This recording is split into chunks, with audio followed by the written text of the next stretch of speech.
Once again, we are going to have an ASEAN game showcase, so let's take a look at the upcoming indie game titles being made in Southeast Asia. Hello and welcome to the Southeast Asian Games Showcase, a Gamescom Asia studio exclusive showcase featuring the latest and greatest games from Southeast Asia.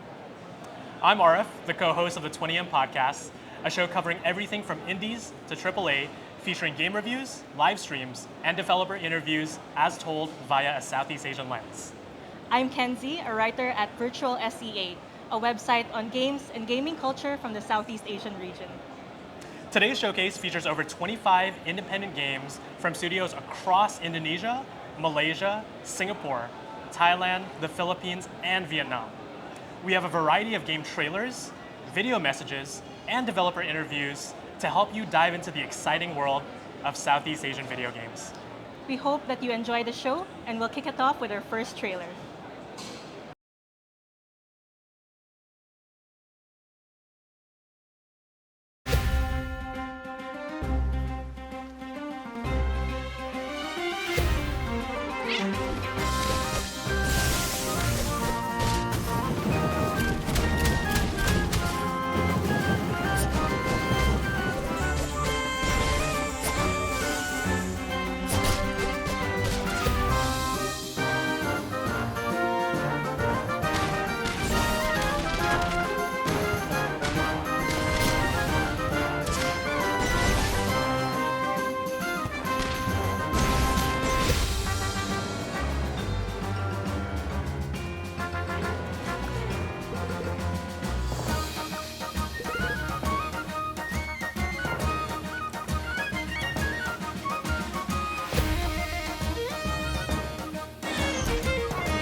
Everybody, joining me is Desmond from the Gentle Bros, a studio out here in Singapore.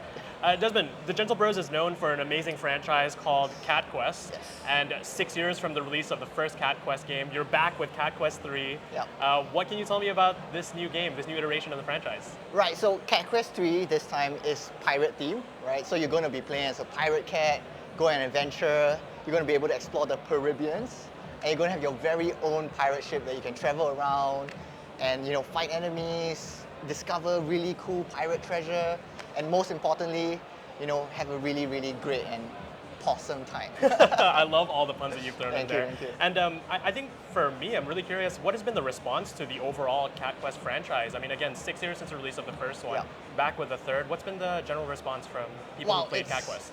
It's so good. It was more than we could have ever imagined when we first released the game way back in 2015 and 2017, I think, right? So, it's just been really great. We've had so many, fans reach out to us saying like Cat Quest is the first game that brought them into gaming. We had parents reach out saying that Cat Quest was a game that helped them bond with their kids and stuff like that. So reading all this was super fun, super worth it.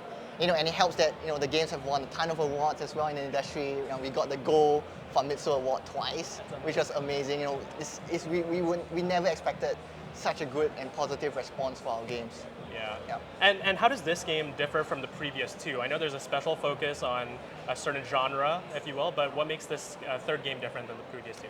Right, so the theme this time is pirates, like I was saying, right? And you're going to have your very own pirate ship that you can sail around. So that's the biggest difference, because the whole game now is designed around the pirate ship, right? Where you can sail, how the quests are designed, and we're really approaching that pirate ship in a very different way from other games. The pirate ship in Cat Quest 3 isn't slow, it isn't heavy, it feels super fast, it's super accessible and very easy to control.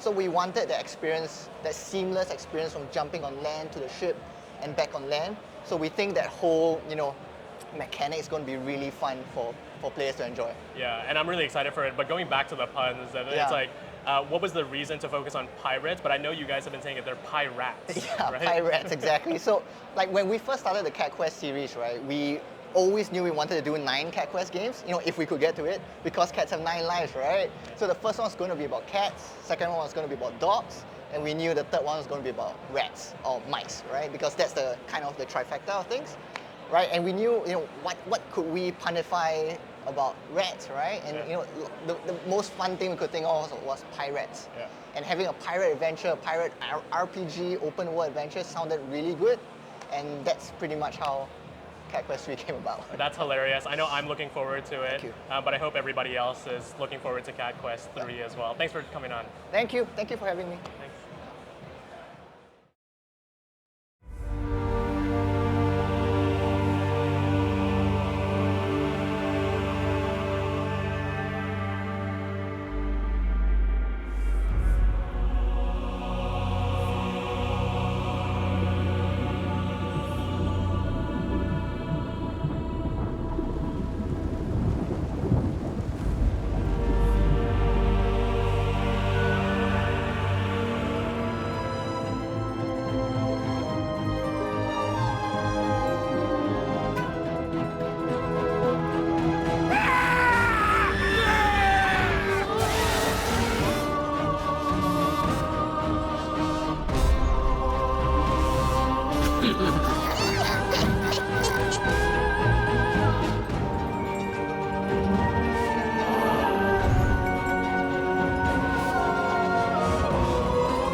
Hi, I'm here with William from Twilight Foundry Games. William, you've got a really exciting game that was announced recently. There's a lot of buzz on the internet around it.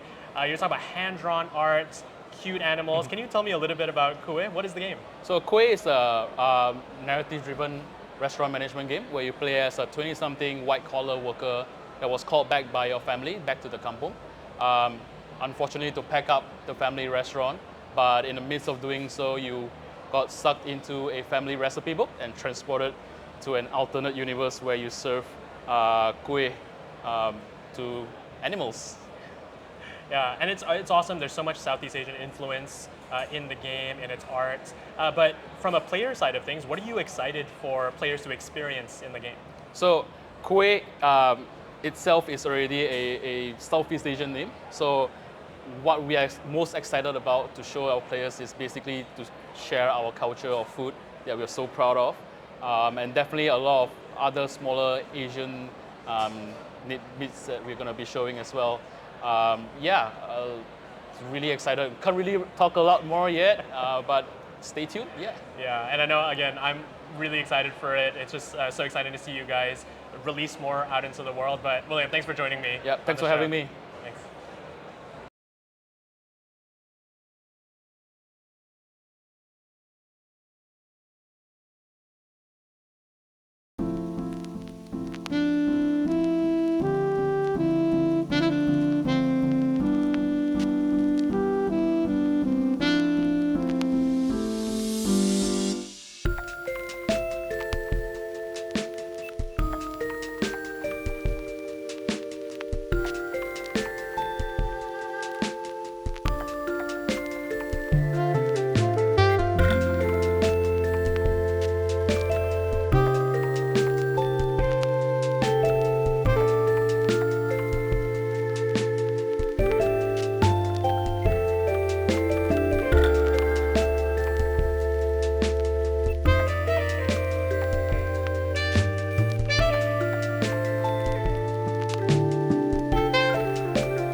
Hey everybody, I'm joined here by Sean from Battle Brew. Sean, thanks for coming on the show. Hey, good to be here.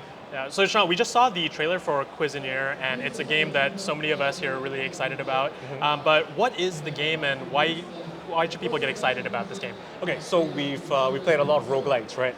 Cuisinier is a roguelite with a restaurant.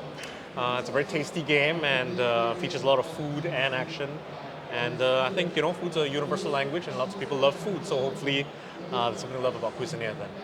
Yeah, and it's a really interesting game, and for me, it's like, when you all were developing this game, what were some things you couldn't wait for players to experience in the game? Okay, so we are at Gamescom here in Singapore. We've shown a lot of the game at different shows, but one thing I think we haven't shown everything yet is the weapons. So we've seen frying pans, deba knives, tenderizers. One of the symbols of Singapore is the durian, and I'm proud to announce that the durian is a weapon in the game. So yes, that stinky fruit, it's a ranged weapon. You can shoot it out, emits fumes. Status effects are a real thing with the durian weapon. Yeah, I'd be lying if I say I was excited because I'm not a big durian fan, but that sounds awesome, and I love the incorporation of those kinds of things in the games. And John, I guess the last one for me is, out of all the foods here in Southeast Asia, what were some that you had to put in the game that you couldn't move on development without? Easy answer. Because production was partly during COVID lockdown. Laksa, I had massive cravings for that.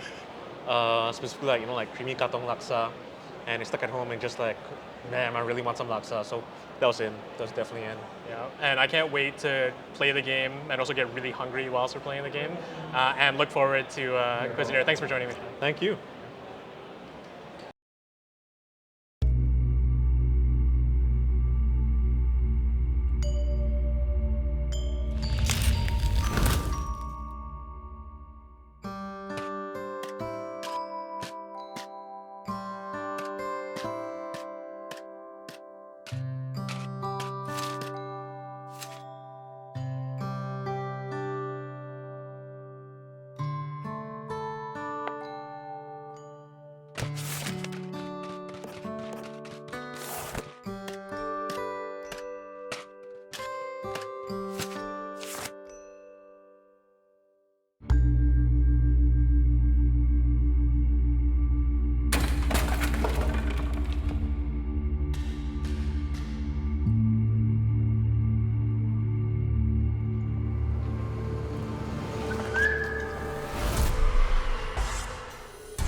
Hi, my name is Al, and I'm the head developer of I Need Space. I Need Space is a narrative-driven 2D open space exploration game with various mechanics such as platforming, puzzle solving, branching dialogues, base building, and lots of other unique mini-games like the Constellation mode, where you can draw your own stars and share with your friends. And did I mention that there's a cat? In this game, you travel across the universe with the cosmic cat, Nebula. She's lost in space and requires your assistance in helping her find her mama cat. You can access the demo right now on Steam and also on itch.io.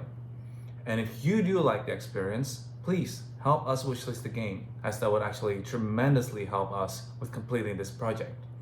So on behalf of Highland Arts, I would like to thank you for allowing us this opportunity to share our game with you.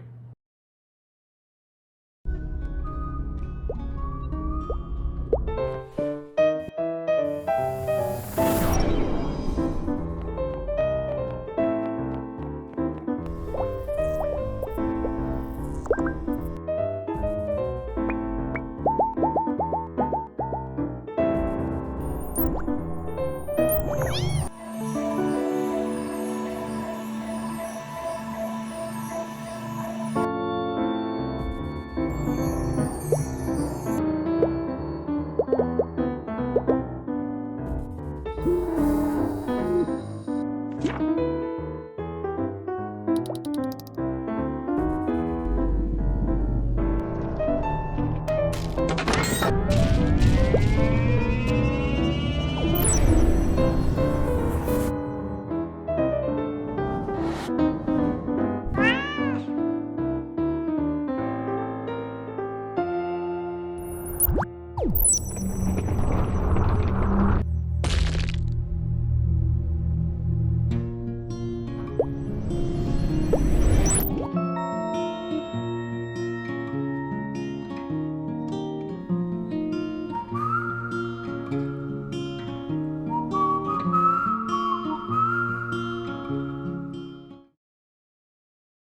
everyone, I'm here with Ilham from Clay Game Studio from Indonesia. Ilham, you have a game that has recently come out called Fairy Afterlight. Yes. Can you tell me a little bit about the game and how it's inspired by Indonesian folklore? Oh, okay. Yeah, Very Afterlife is a 2D platformer Metroidvania game where you take the roles of Kimo and his companion Wispy. They have a mission to recollect the shattered light that has been destroyed by the bad guy.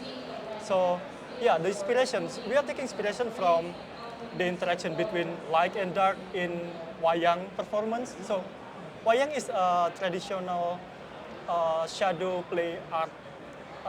It's very popular in Java and Bali in Indonesia.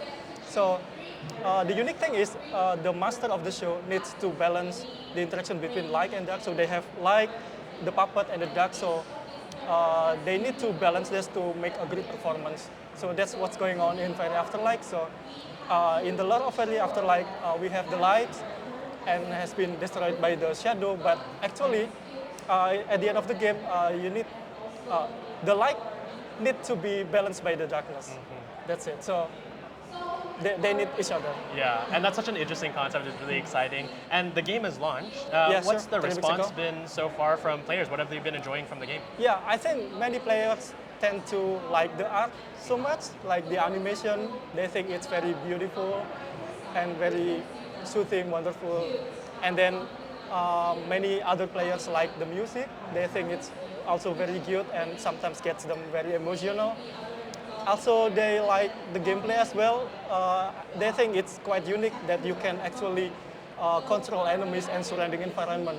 That's very great. They think it's very good. Also, the last thing is they tend to like the lore. So, in the Discord discussion, I see people discussing about how to collect everything in the game. So, they know what's going on in that world. So, yeah. I'm really glad seeing everything. I love it when the fans of games can really go into Yeah, the sure. nitty-gritty and and to talk about it, right? Yeah. But Fairy Afterlight, an amazing accomplishment. Congratulations. Thank you very much. What else are you guys working on? You know, I understand you have quite a few things in the works. What's next for Clay Game Oh, Studio? yeah. So we are currently moving on to the new game. It's called Mirth Island. It's a wholesome, cozy, heartwarming adventure games about a sad young teenager seeking for happiness. So it's a wholesome adventure game. You can explore mini open world in an island. You can interact with the islanders, help them with their problems, and then there are a bunch of mini games. This one. Please Yes. check out on Steam. It's the demo is already out. That's awesome. I know I'm really excited about that, but thanks, Ilham, for joining me on this one. Thank you very much for having me. Hope everybody plays Fairy Afterlight as well, now that it's out. Yeah. Thanks.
Xin chào and hello from Vietnam. We are Red River Studio and we are so glad to have such an opportunity to appear in the Gamescom Asia 2023. We have just released a demo version of our first indie horror game named The Score, and you can download it directly from Steam for free. And The Score is gonna drive you into a rich Southeast Asian culture and promising an immersive experience where you follow the tragic fate of the main character and discover a dark past haunted by an evil supernatural force. We hope that you guys enjoy our demo and give us some feedback through our Twitter. The link's right here. And now let's watch the game trailer.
It all started when the internet went haywire on campus and vicious malware started attacking us. With our graduation in jeopardy, things are looking grim if we don't put things back to the way they were. Now it's up to Y Control, a group of college students with super stylish avatars, to piece a broken internet back together one domain at a time. Oh yeah, that's me, Alt! I swipe from the bad guys and heal my friends. And this is Tilt. He keeps us in line and is a great shot. Cursor hangs back and does his hacking thing. And if that fails, he just punches them. Meanie's new, but with her keytar and catchy tunes, no malware can stand a chance. If we're caught in a bind, we can always switch things up in battle and get the upper hand. It might take a whole semester, but we'll fix it up just in time for us to earn our bachelor degrees. Dava Data, coming soon. Try out our new demo on itch.io. You know what they say, turn-based is the best kind of bass. I'm here with Jay and Meiti from Buglio Studios, all the way from Thailand. Welcome to the show, guys. Thank you. Thank you. So Lights Up is all about fun with friends. What inspired you to make a couch co-op game? So we found that there are so many dungeon and roguelike games out there, and I myself love it. But apparently, we cannot find a game out there that roguelike things and dungeon things play together with your casual friends, right? So that's why we want to make something more casual for them, make it less like complex. That's why we become Lights Up. So Lights Up is like the combinations of darkest dungeon, darkness things and scare of the darkness and the dungeons, and also the hell divers, which is really, really amazing on chaotic moment in the games. So that's why we're trying to combine that. And imagine that, what if those games is more like casuals, less complex, easier to control, and let's say it's more like Overcooked and Castle Crashers. So that's why it's become Lights Up, a couch co-op game that mid-core player and casual player can play. Yeah. That's awesome. And the team has really been traveling and showing off their game, most recently at Tokyo Game Show. Yeah. So what has the feedback been for the game and what reactions have you been getting? So like the first reaction that when they saw our game is our art style is quite cute. So this will draw them to try our game.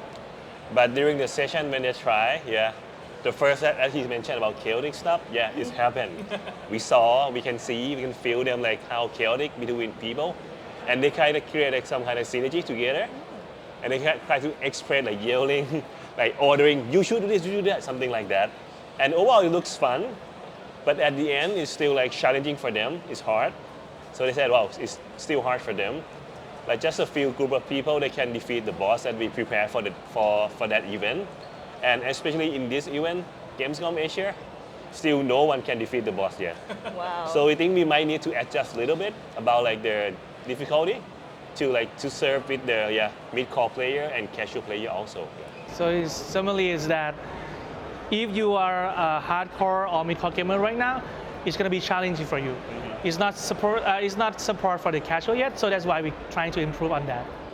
Well, I'm glad to hear you're making something that could be good for everyone, for those who like casual and those who like a challenge. It's that everyone can play. Yeah. I'm glad to hear that. And here you could have your look at the chaotic casual co-op of Lights Up.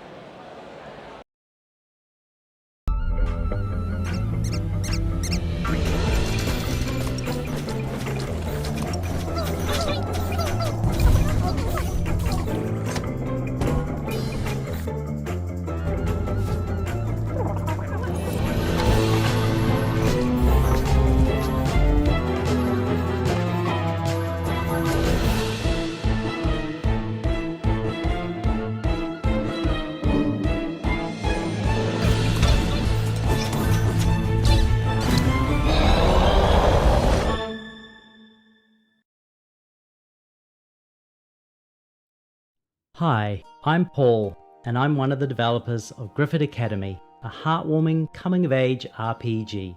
Follow the journey of three friends, Erica, Viva, and Cap, as they fall into the book world of Caldria. Erica is on a quest at the moment to try and clear the forest of some pesky Paradosa. Let's take a look at how combat works. When a character's initiative bar is full, it's their turn. In a combat, you will encounter different types of enemy. The center Paradosa is a defender. It has lots of defense and is currently taunting. The small red-brown Paradosa is a striker. It has high damage, but only average defense. The dark Paradosa is a lurker. It has above average defense and damage, and currently has damage up status. When Erica uses a basic attack on the defender, that ticks down its taunt effect. Now it's Viva's turn to do the same, and her ability comes with a slight heal boost. The taunt is knocked down, so I can switch target.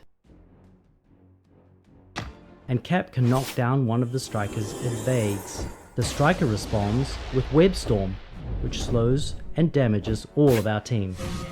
The defender is protected, the lurker is hidden, so I'll go for the striker.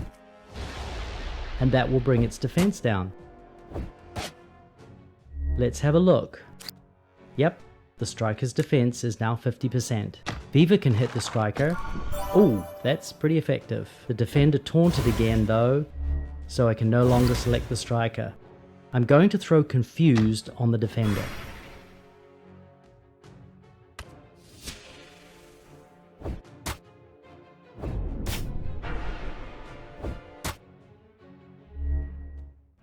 I can finish the striker really quickly, and with that out of the way, I'm not going to get web stormed again.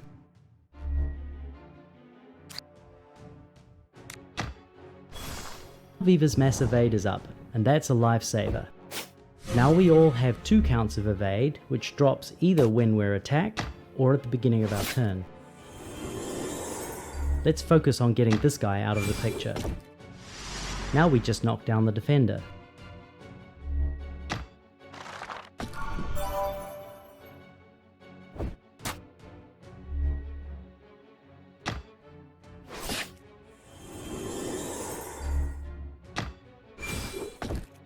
His defense is down, and we finish him off. We took a bit of a beating, but we made it.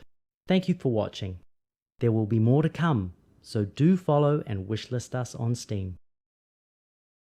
Hi, I'm Wing from a Malaysian game development studio called Weirdworks. Our game Weirdlets is a new desktop virtual pet game where you can interact with your pet, decorate your home, play minigames, and bring him to your desktop when you want a companion. Our artists, animator, programmer, web developer, and game designer work very hard into making this game. So stay and watch the newest sneak peek of our game. Enjoy the video!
I'm here with Suan of Control D Studios, who are working on the super fun, super stylish Over Hours.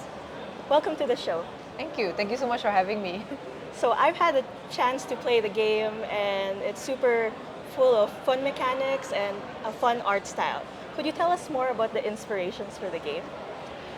Okay, so in terms of inspirations, like I would say when we were first designing the characters, because I think the characters are the ones that stand out the most in the game, right? So when we were first trying to design the characters, like for me, I'm not a character designer, so it's really difficult for me to come up with characters that suited like personalities that I wanted.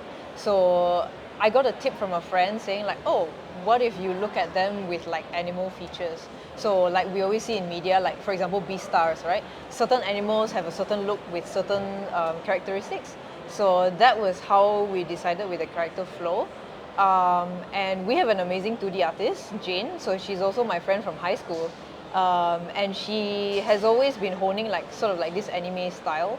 And really like deep outlines, very detailed. So eventually when we got together, like I showed her sort of like the concept that I wanted with like the funky colors and like the purple environments and stuff. So that was how we sort of like, okay, we kind of went crazy with it.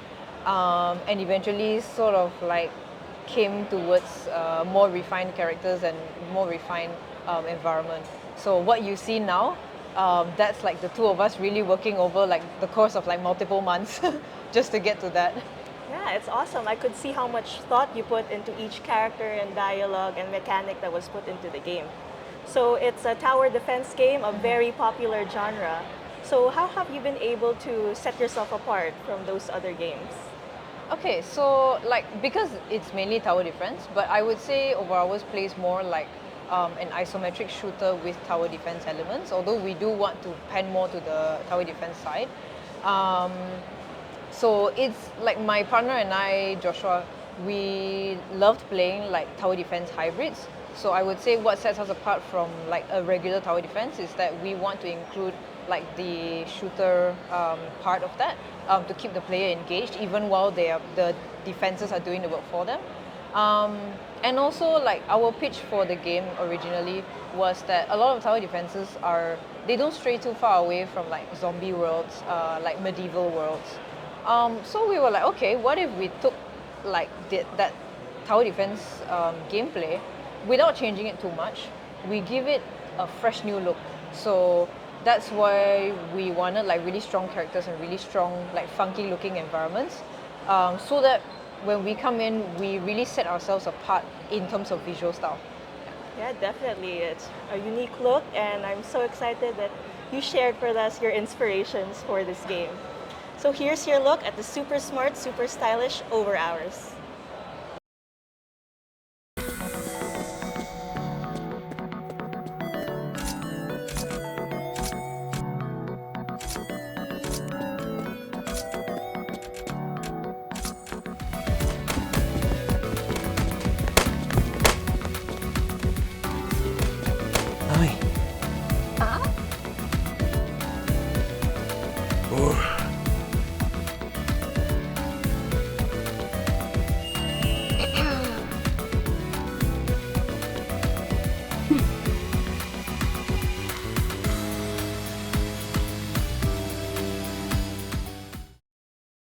Hey everyone, I'm Brandon Hunt, voice actor and voice director over at CMD Studios, the team that's bringing you the new upcoming Metroidvania, Fallen Tier the Ascension. Say hi, team! In our game, you play as Hira, a mysterious young boy whose forgotten past could be the key that unlocks the power to save the land of Raoa. On your journey to discover these secrets, you'll fight dangerous beasts, defy corrupt gods, and attempt to stave off the coming calamity that threatens your world. And you'll do all of this in classic hand-drawn 2D animation. As you play, you'll have access to a vast array of tools and abilities, like multiple different interchangeable skill trees, our unique summoning system, the Fated Bonds, and the ability to transform into an overpowered behemoth that grants you access to a brand new set of skills and abilities. The choice is yours on how you'll save Raoa, and we can't wait to see how you'll do it. Thanks for watching. Feel free to follow us to keep up with our progress, check out exclusive updates, and find out when you can get your hands on Fallen Tier the Ascension.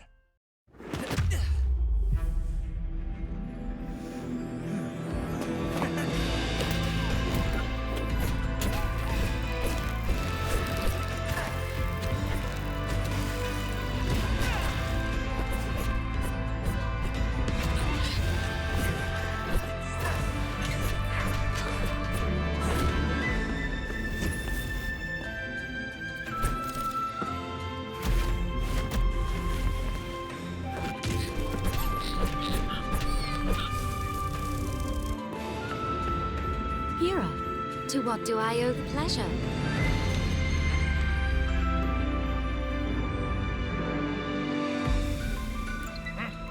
Well, what are we making?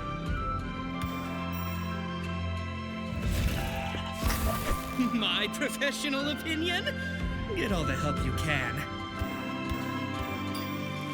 We've got your back, Hira.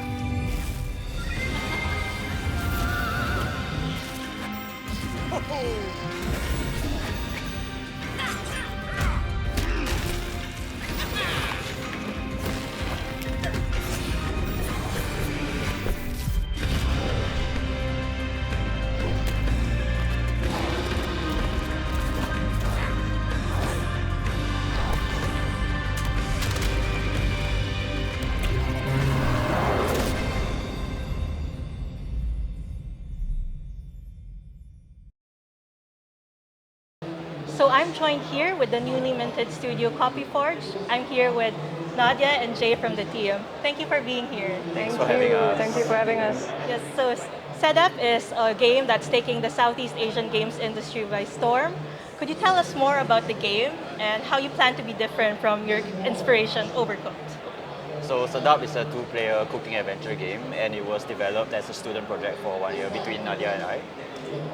And for inspiration, I guess the main inspiration is Overcooked, right? Because people see our game and immediately they're like, this is very similar to Overcooked. But for Setup, actually, while Overcooked has like, everyone can sort of do everything, for Sedap, we have different player roles. So as a two-player game, one player sort of hunts for the ingredients and the other player cooks the ingredients. So we wanted to have that asymmetry gameplay to make it more interesting and more fun for players.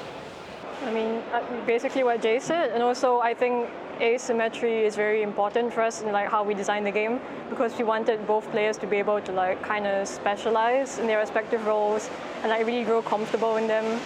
And we memed about this a lot during development, but we're always saying stuff like I'm a cooker main now, I'm a hunter main. Yeah, so basically we want that kind of vibe for each player. And of course, like Southeast Asian food. Yeah, we wanted to have Southeast Asian food in our game because we both grew up playing games and we don't really see it a lot, and it would mean a lot to us to have people enjoying and learning about Southeast Asian cuisine, which is the cuisine that we grew up with, right? Yeah. Because RPGs have just been like hamburgers and red potion, blue potion kind of vibe, very westernized. Yeah. Yeah. Well, I got the opportunity to play the demo as both cooker and hunter, so very, very fun indeed. But going back, of course, to the Southeast Asian flavor of the game, of course, we all agree that Southeast Asian food is top tier, but not necessarily a global household name. What do you think Setup can do for that? Well, ideally, the game does well globally. We want to make it as approachable as possible, so you're not going in like totally unfamiliar. Actually, we do have a mechanic plan in the game called the recipe book.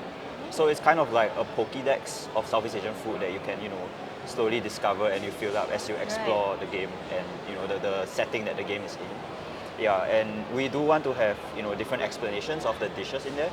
For example, if you tell someone who's not familiar with nasi lemak, obviously the name is Malay, right? So at first when you hear it, you don't really know what it is. But we want to make sure we explain everything, and hopefully we can get the interest of people that are not familiar with Southeast Asian food, and hopefully we can globally highlight the cultures of Southeast Asia as well. I mean, yeah, and in addition to that, because we're trying to make the game accessible to everyone all over the world, so the gameplay is meant to be like accessible to everyone. So when they pick it up and play, even if they don't know what like Southeast Asian food is, they are going to have to read like the names of the Southeast Asian food in the top right-hand corner of the screen, and they're going to have to be communicating with each other and figuring out what each of these foods mean. Like for example, if they see like goreng pisang or something on the top right, they will have to say the word out loud. They will have to understand like, oh, we need banana for that. So it's slowly going to like spread in awareness of the food to them, kind of like a miasma. I don't know. Yeah, I guess it's kind of like gameplay first and education later, because we don't want to overload information. So it's still important to us that the game is fun and accessible before you start to notice these little details and start to appreciate a culture that's different from yours. Awesome, Yeah. super fun and super delicious kind of chaos. Yes, exactly. So thank you so much for joining us, guys. And now you can check out the delicious and delightful trailer for Setup.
The enemy has been expanding their territory in this system, and we need to stop them before it's too late.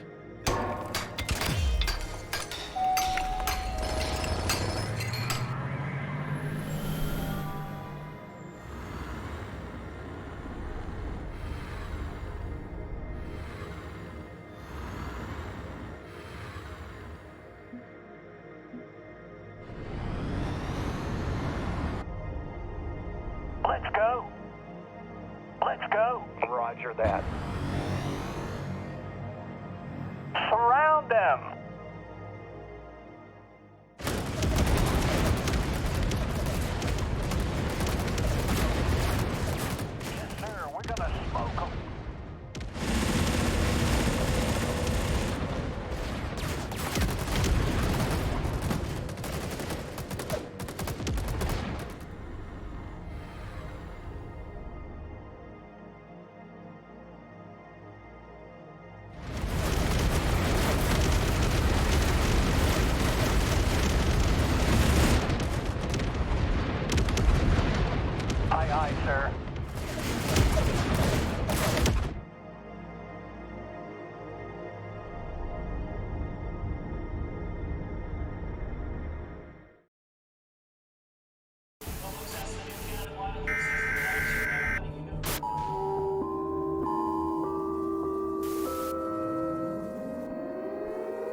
saudara, dimanapun kalian berada, saya ulangi, ini adalah saluran darurat BPSR, Badan Pertahanan Sipil Rahasia. Telah tiba waktunya kita berjuang kembali, saudara-saudara. Kita kembalikan kejayaan dan kemuliaan umat manusia. Teruskan bersatu dan bersiaga.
I'm here with Abby of True World Studios, who's bringing the action-packed fun here at Gamescom Asia. So welcome to the show. Thank you, Kenzie. Unyielder is a very exciting kind of game, really action-packed and bringing a lot of fans to see what it's all about. But it's the studio's first original IP. What are the factors that made that possible? Oh, plenty, right?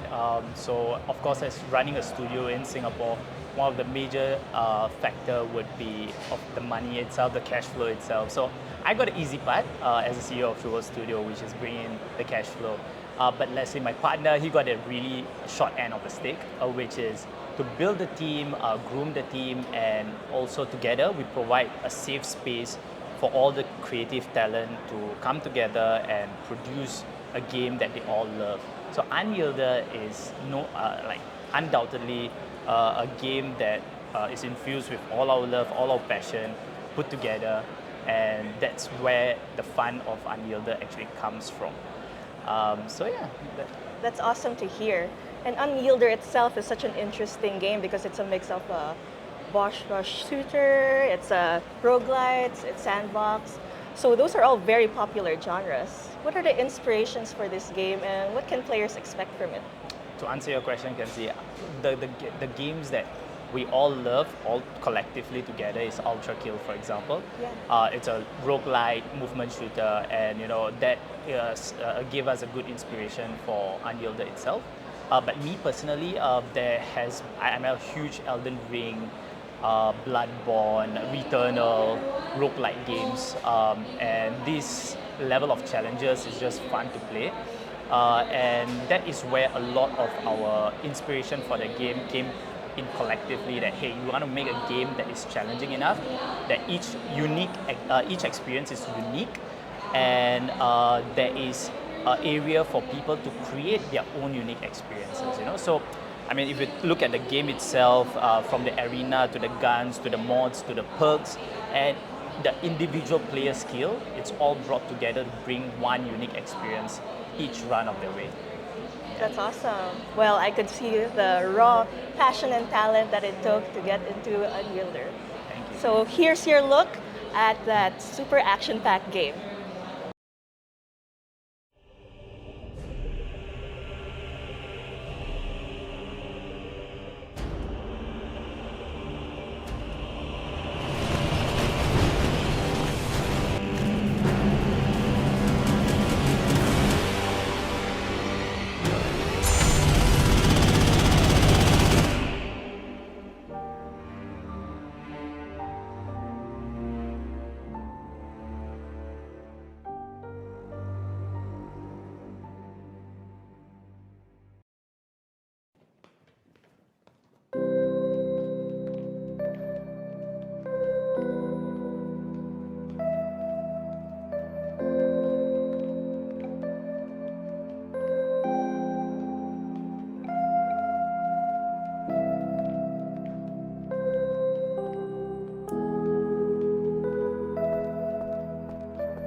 Hey everybody, joining me now is Shane from Fair Play Studio. Shane, we just saw the trailer for Land Beneath Us. Can you tell us a little bit more about the game? Okay, Land Beneath Us is the roguelike dungeon crawler game, but it's different because we design it like the chess game.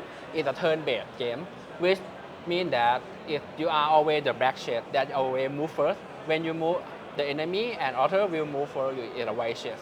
So mostly game will give you a little bit time to take the action, right? But it is a chess game. It means that you can take as long as you want to synergize, think about everything, plan your move, then you can move. After you plan everything, you can move very fast. So that is the Land Beneath Us game. Yeah, and it's really exciting because I know when I played the demo, I had a lot of fun, but what do you think players will be most excited about? Okay.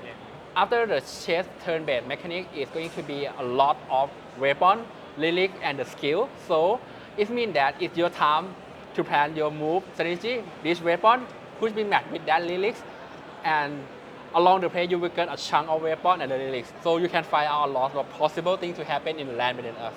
And looking forward to see you show and how the made that you can make in this game. Yeah, I know the builds and the number of weapons is really exciting, so look forward to that. But Shane, this is not the only game you're showing off here at the showcase. Yes. There's another game called Nightmare Circus. Can you tell us a little bit about this upcoming game as well? Okay. The Nightmare Circus is going to be the new standard of the Fair Play Studio that we work 5 years. We push everything knowledge that we got from previous game into this game.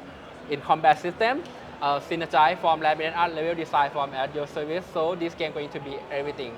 The next area that we want to explore is the narrative of the game. The story of the game is going to be related to the nightmare, the fear of the kid.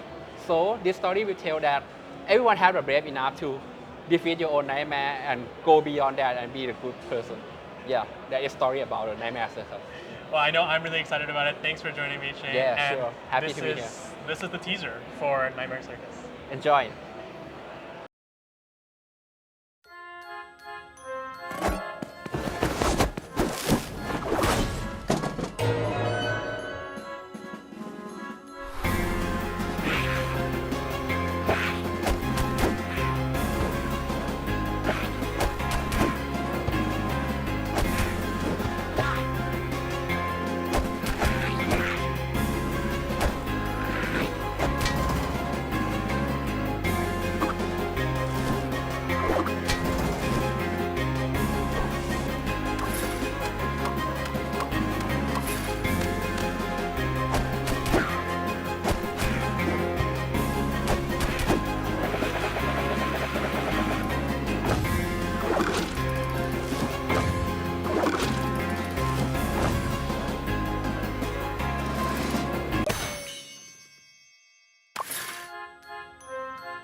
Hey everybody, joining me is Chris from Toge Productions. Chris, thanks for joining us here on the show. I know you're here to promote a new game from Toge Productions called Whisper Mountain Outbreak. Chris, what is the game and why should people be excited for it? Yeah, so Whisper Mountain Outbreak is a co-op survival horror game with 2.5D isometric graphics that you can play solo or with your friends. And we put an emphasis not on the action side, but more on the survival horror and puzzle solving and kind of like escape room elements in the game. So it's a very different take on the like a co-op survival horror genre. Yeah, and that's so interesting to me. And what are some of the influences behind the game?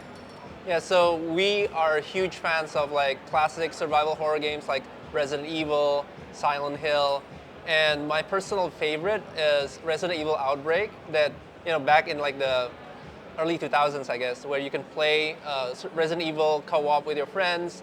But sadly, I guess we haven't seen that kind of genre being remade. So I guess we grew tired of waiting for a new game, so we decided to let's just make one ourselves, and that becomes Whisper Mountain Outbreak. And that's really interesting because, I know Toge from such amazing, wholesome experiences like Coffee Talk. I know you guys also work on A Space for the Unbound. I'm really curious, what's the reason to do a survival horror online multiplayer game? Like, was there a reason behind that? Yeah, so at Toge Productions, we really love experimenting on new ideas and going out of our comfort zone. So that's like how we ended up with like Coffee Talk, because like started as a game jam. So the same thing with Whisper Mountain Outbreak. We let our team at Toge kind of like explore new mechanics, new interesting ideas, and we see that as an opportunity to learn, like learning how to make a multiplayer game, learning how to make a survival horror game. So we love doing that kind of like experimentation and innovating on new ideas, and that's how we end up with making this game. Awesome. Okay, well, here's the trailer for Whisper Mountain Outbreak. Hello, Toge Productions here, and welcome to the first gameplay reveal of Whisper Mountain Outbreak. Whisper Mountain Outbreak is an isometric survival horror game that can be played solo or online co-op with your friends. Set in the year 1998, when a mining operation at Mount Bisik accidentally awakens an ancient malevolent entity who triggers an undead outbreak in the fictional town of Daha. You're one of the few remaining humans. Together with other players, you must struggle to survive and find a way to escape from the eldritch terror. Spread out. Or stay in a group to explore the map and find the best route to escape.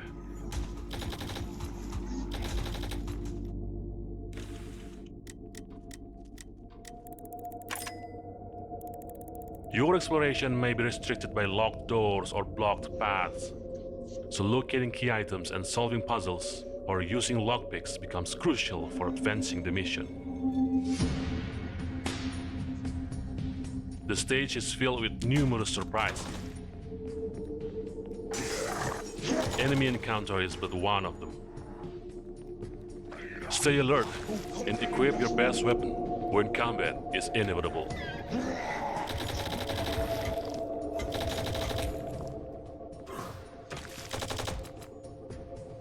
When a group mate is down, you can revive them with a touch of a button. But always be careful, as the more frequently they are revived, the closer they come to permanent death. Thank you. Be observant. Essential resources like healing items and ammos are concealed within intractable objects or unexpected spots.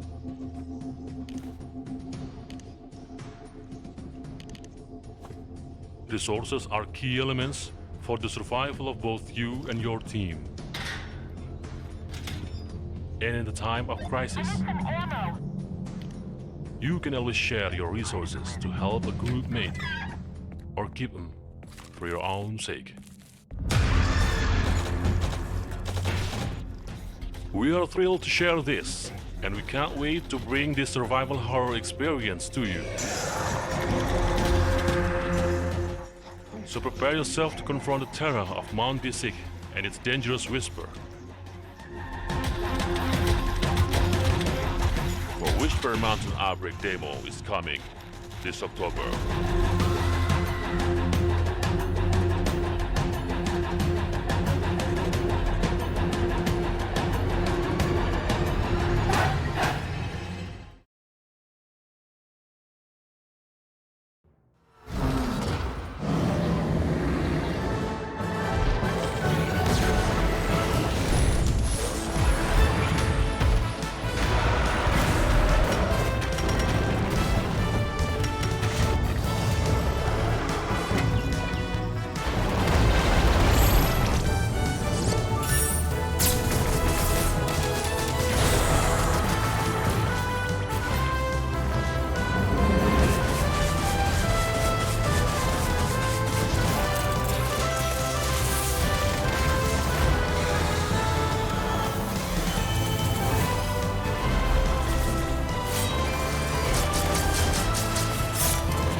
Hey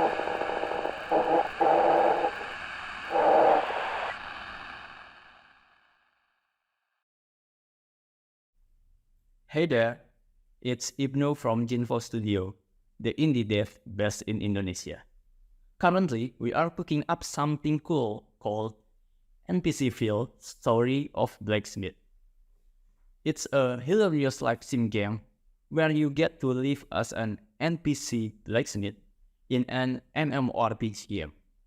So, you will be doing all sorts of NPC stuff like being the quest giver, crafting items, and even preparing the town for special events like Halloween. So help us make this game happen by adding it to your Steam wishlist right now. Thank you so much.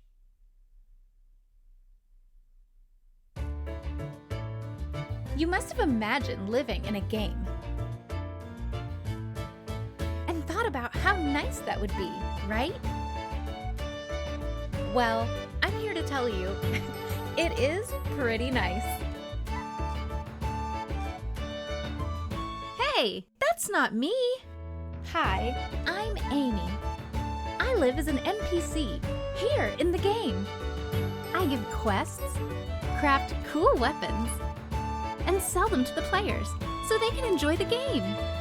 But suddenly, they threaten to close us down, but I love this world too much. I'll do whatever it takes to make sure that doesn't happen.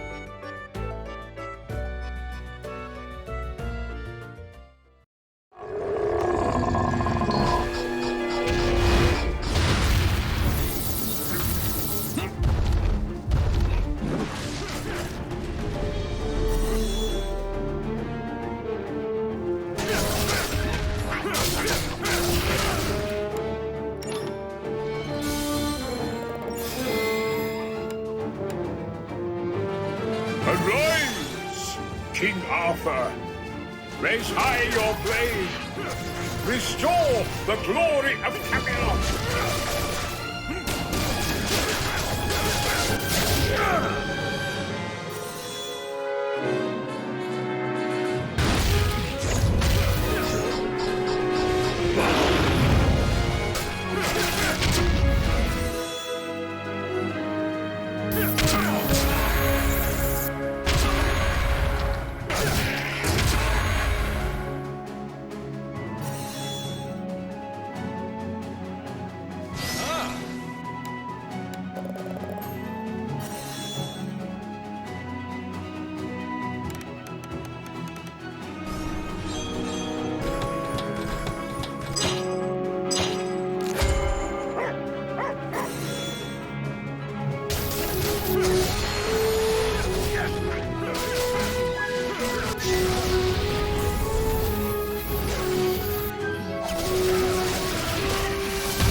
You just saw the trailer for the newest Gambier Studio release, Knight vs. Giant.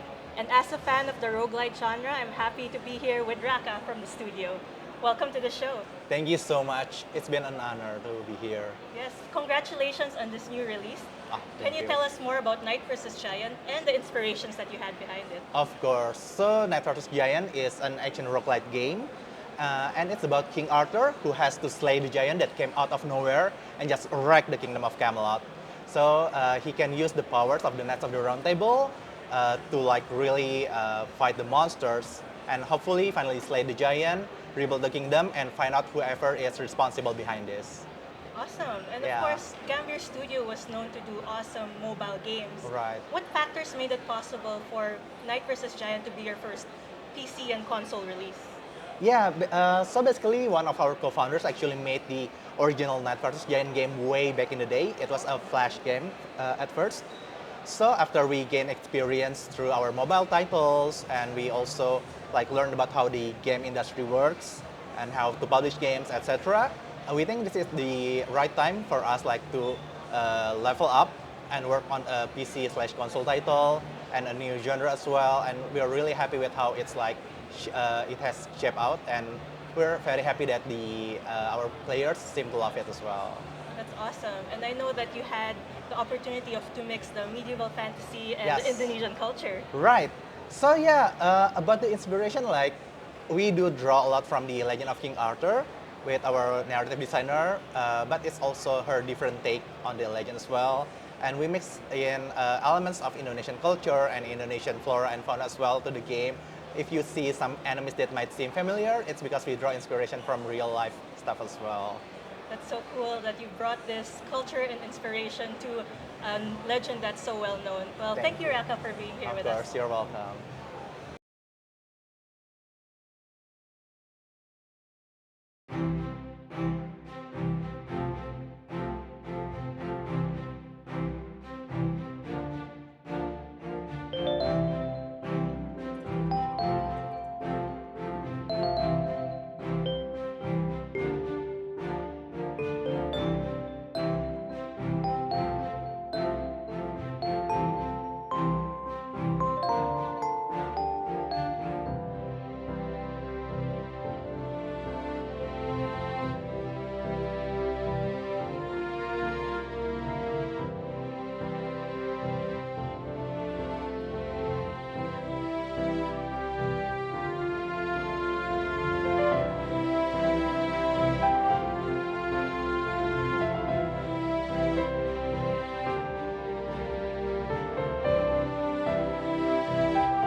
Thanks for tuning in to the Southeast Asian Games Showcase.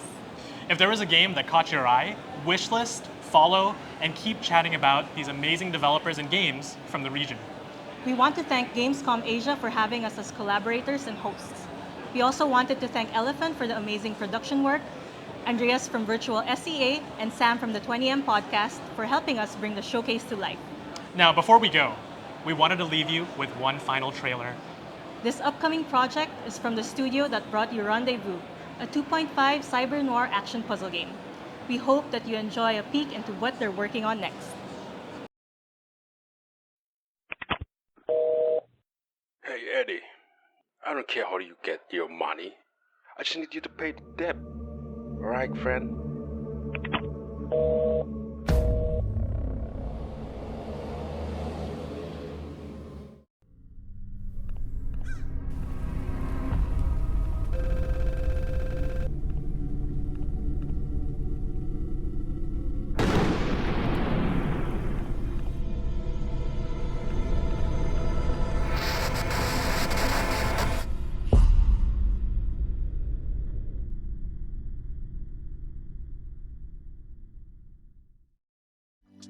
We hope you have enjoyed the ASEAN Showcase. Let us know in the comments if you are looking forward to trying out any of the games.